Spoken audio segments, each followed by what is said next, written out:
So I used to work in veterinary clinics and I also worked in big box pet stores. And I saw one thing and one thing in common.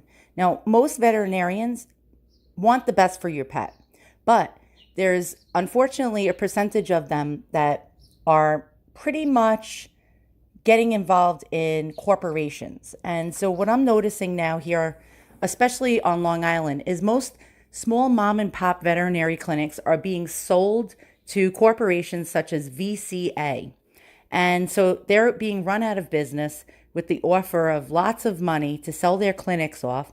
And now corporations, just like the human health industry, big corporations in the pet health industry are buying up veterinary clinics just to upsell lots of services to pet parents to make millions upon millions upon millions of dollars.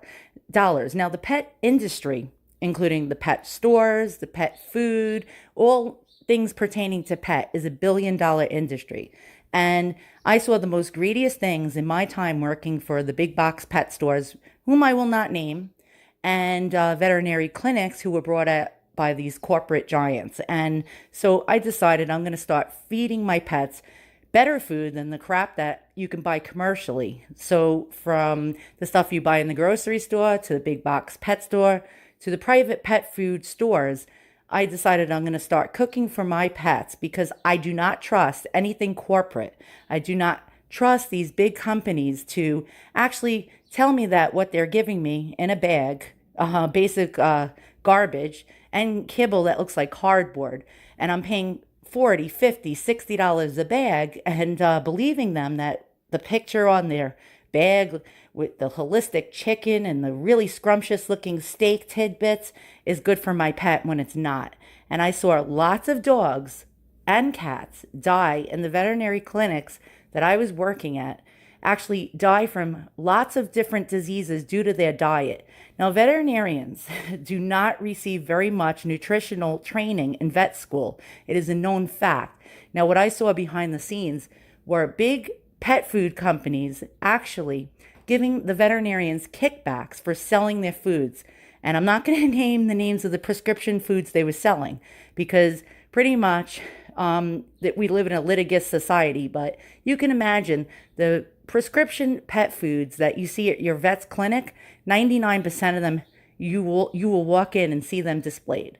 And so I saw lots of things being handed out to these vets. So the more the vets sold, the more kickbacks they got from these companies. And I saw a lot of crooked things that made my stomach turn. And I saw a lot of pets dying from Fanconi syndrome, where the kidneys just basically shut down from all the garbage and chemicals that were in these foods, which were sold for big amounts of money. And a lot of these foods were actually, these food companies trained these veterinarians in the vet schools about nutrition. And meanwhile, so imagine that they're being trained by these big corporate pet food companies and told that these foods are wonderful and nutritionally balanced and filled with the most wonderful ingredients when they weren't, just to sell billions of dollars worth of pet food a year. That made me angry.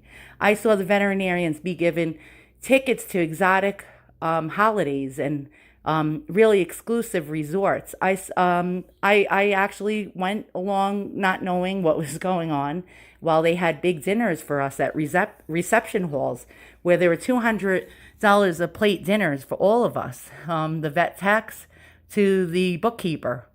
And we saw the a lot of money, exchange hands through the vets and these companies, and it made me sick. So now I have decided I will no longer entrust my pets' health and lives to these companies. So I'm going to start cooking for my dogs. So I'm buying this book called Dinner Possible, a cookbook of nutritious homemade meals for cats and dogs. And it was written by a DVM, so a veterinary doctor, Kathy Alanovi, and Susan Thixton. So I suggest all of you right now, if you love your pet, do a little research. What are you buying your pet? Is that $60 bag of kibble that you think is the most organic and holistic and nutritionally balanced meal really good for him or her? Go on thetruthAboutPetFood.com. So it's www.truthaboutpetfood.com, and you will see exactly what I saw going on behind the scenes, the lies and the deceit, all in the name of the dollar. And so go on www.truthaboutpetfood.com and check it out. So I'm going to start cooking for my dogs, and I'll give you an update and show you some recipes as soon as I get the book. Thanks so much for watching, and hug your fur babies and say it's from me.